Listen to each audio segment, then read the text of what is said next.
Welcome back to Mac Stories Unwind. I'm John Voorhees, and with me is Federico Vitici. Hey, Tici. Hello, John. How are you? I'm having a good day. It feels like fall in North Carolina. It actually got cold last night. I'm wearing a sweatshirt and long pants. Just saying. We're not on video. Maybe we'll be on video someday, and you can see my fancy green sweatshirt. Okay, interesting. That is interesting information. I come to you, John, today with a vacuum dilemma. Oh, a vacuum dilemma. Yes. Is there a vacuum in your life, a gap in your life? Is that what you're telling me? You have a hole in your soul or something?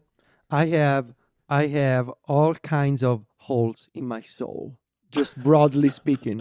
But this one is a Dyson-shaped hole.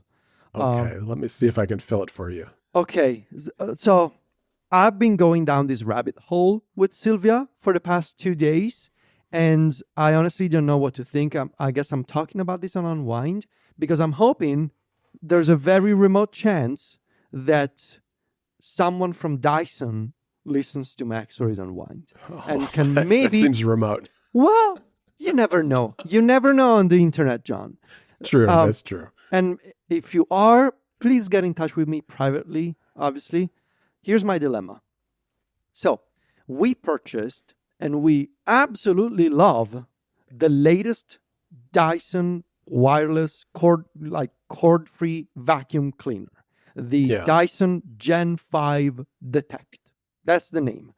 Okay. Now, the Gen 5, they're running a promotional sale in Italy now, which is why we got it.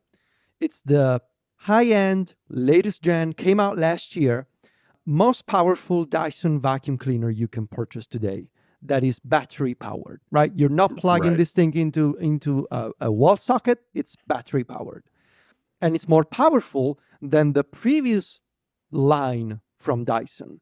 Dyson, historically, has a line of vacuums called V something. For example, we used to have, we still own, because we haven't sold it, we have the V11 that we got 4 years ago in 2020. I think we have a similar one because ours is a V something too, and it's cordless. Now, the latest V model is the V15, right? It's they've gone all the way up to V15.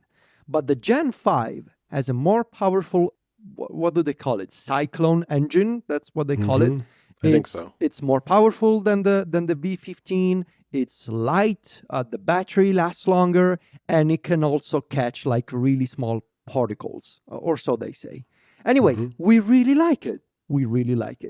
It comes though with 2 roller brushes for hardwood floors.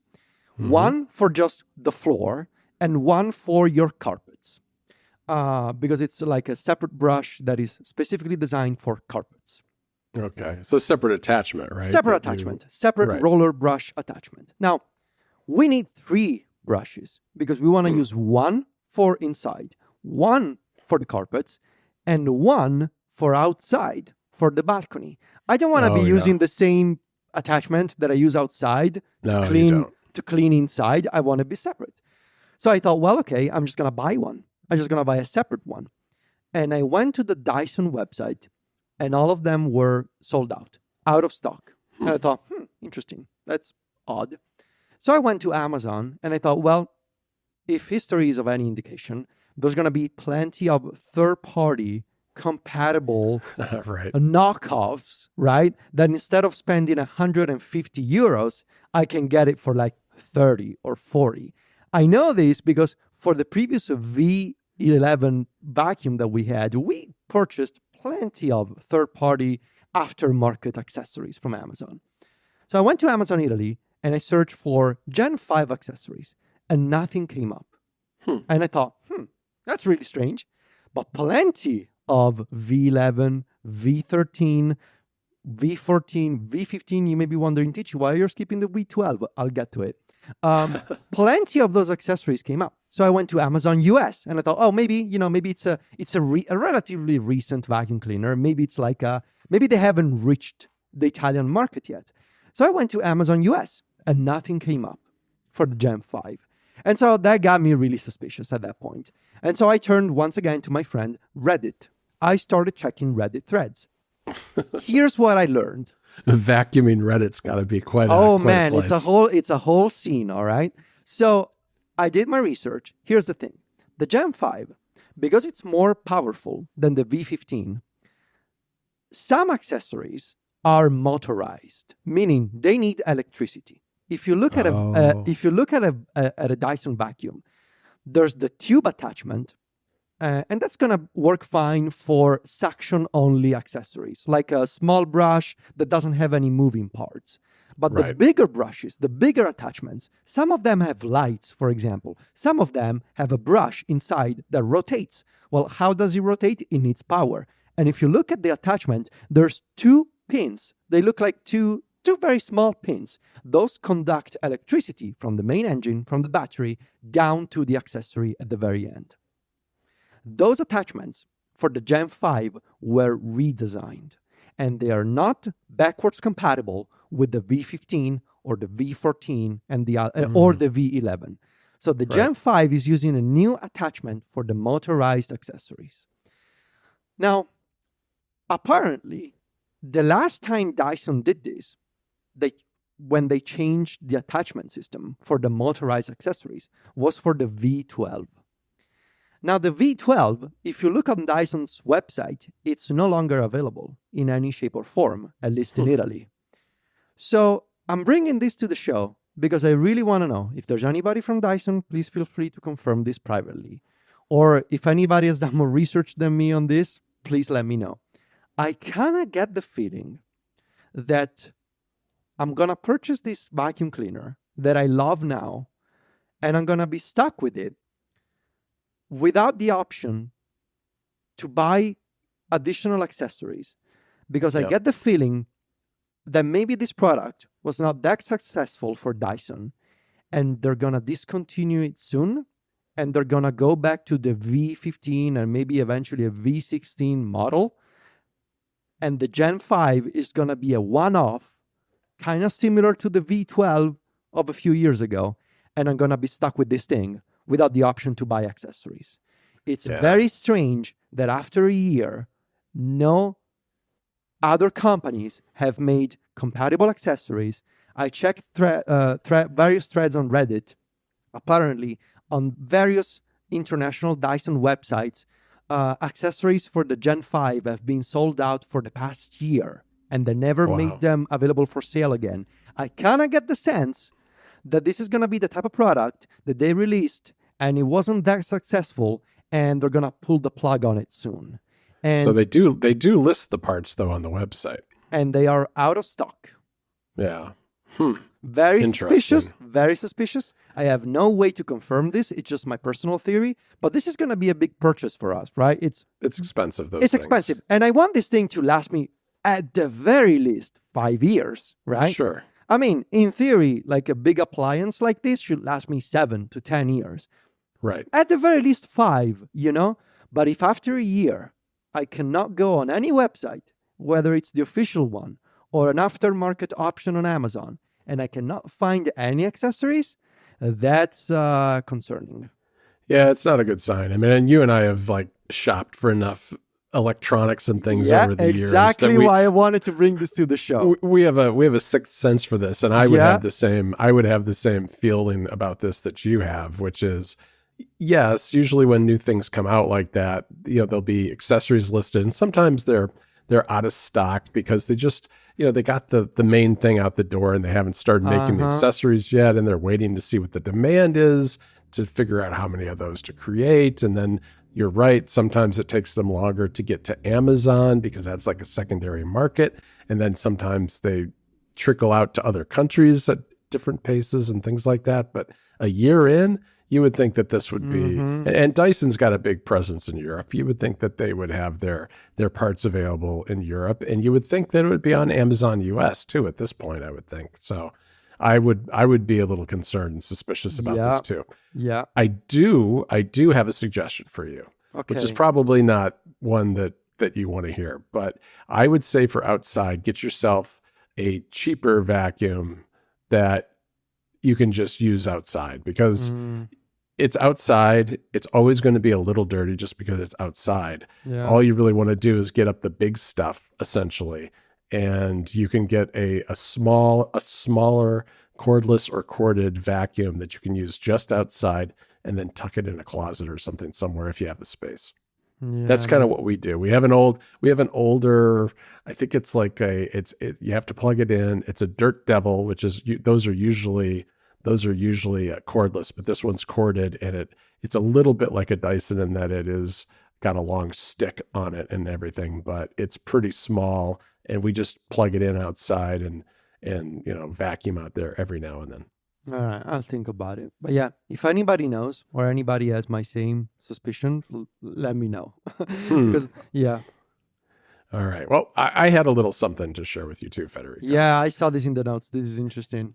Yeah, I got thinking about cash the other day because we were last weekend, Jennifer and I were thinking, we ought to get out of the house, do something fall-ish. And so we went to a nearby farm where they do a whole fall festival thing with, they had pumpkins, and they had little, they had rides on a tractor, and they had food, and they had decorative plants and things you could buy. It was a whole 9 yards. And there were a lot of people there, and a very nice old farm with an old farmhouse. And we parked in the field next door, and we walked up and we went to this little food truck where they had, we were planning to get a pumpkin maybe, and maybe some flowers for near our front door. But before we did that, we were hungry. It was near lunchtime. We went to the food truck to get a donut, which is something you normally get at this kind of thing. Right. And to get a cider slushie, which is probably something you've never heard of. No. I've heard of slushies. Yeah. All right. Well, so it's a slushie, but made with apple cider. Okay. And it can be very, very good. And it was kind of a warm day, so we thought, yeah, let's have one of those too. So we went up, and the guy was immediately like, "We only take cash." And I was kind of shocked. And what struck me wasn't so much that. What struck me was Jennifer started complaining immediately. She's like, "What's up with this? This is 2024. They don't take Apple Pay or a credit card or anything." Because she's probably, she's like, I would say she's not exactly on the cutting edge of technology.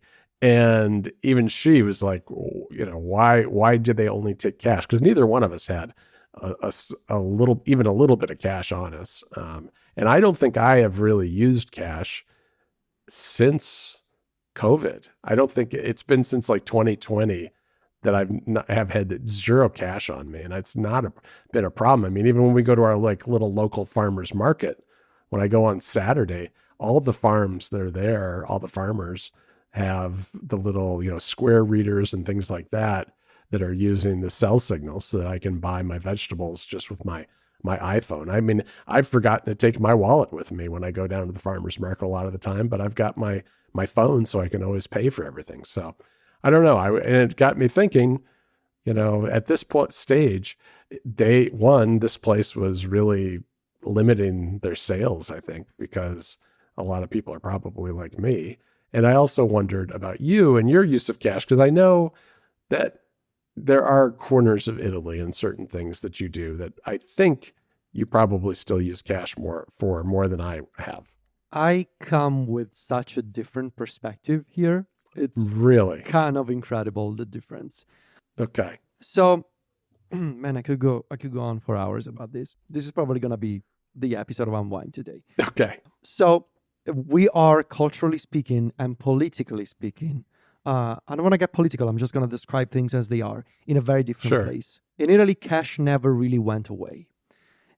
That's not to say that contactless payments are not popular, because they absolutely are, and they have grown in popularity. And you can now, when I was a kid and credit cards, started becoming a thing, like points of sale systems.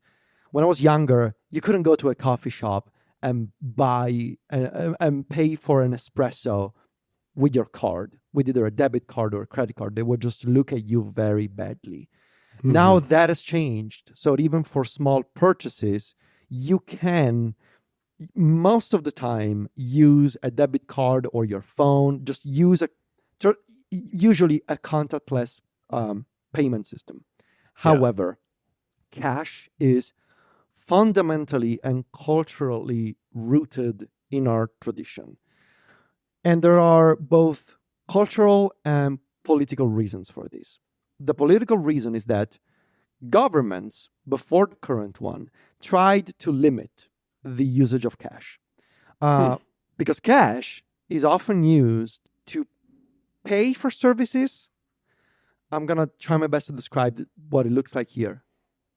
Usually, you pay for... When somebody says somebody comes to your house and needs to do some work around your house. Maybe it's like a painter or a plumber, right?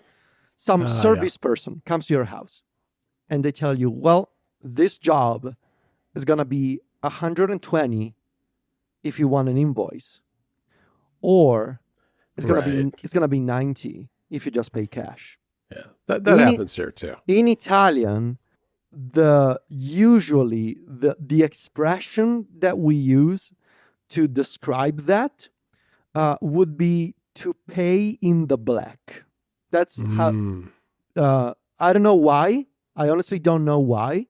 It's just what people say, and that phenomenon is something that the governments have really tried to fight. Right, because people are presumably they're not paying tax on those transactions. Because on those transactions, you're not paying taxes, right? If I just hand you some cash, you're supposed to. It's just that people you're supposed to, but most people don't. And this is something that previous administrations have tried really hard to try and fight. People who, tax evasion, basically. It's what it is. It's tax evasion. The current government raised the limit of cash that you can use. Until a few years ago, there was a 1,000 euro limit on cash transactions. The current administration raised the limit to 5,000 euros. And since they did that, over the past few years, I have personally seen a resurgence of cash usage in Italy. Interesting. Yeah. Because with 5,000 euros, you can cover an awful lot of stuff. You can cover a lot of things. You can go and purchase a used car, even if you can find, a small used car. You can pay with cash. Now, it's a very complex social, economical, and political issue. And I don't want to talk about politics here. I'm just describing all this to say, when I read your notes, that you guys were shocked about the cash usage, I chuckled a little because I thought, oh man, if you come here and, in all kinds of situations, you would run into this exact problem, unfortunately, more so than a few years ago. Because until a few years ago, like, for example, I'm going to give you a very practical example. Over the past 2 years, I have seen again, and those were gone until a few years ago. Now I'm starting to see them again. Little signs in coffee shops or in stores.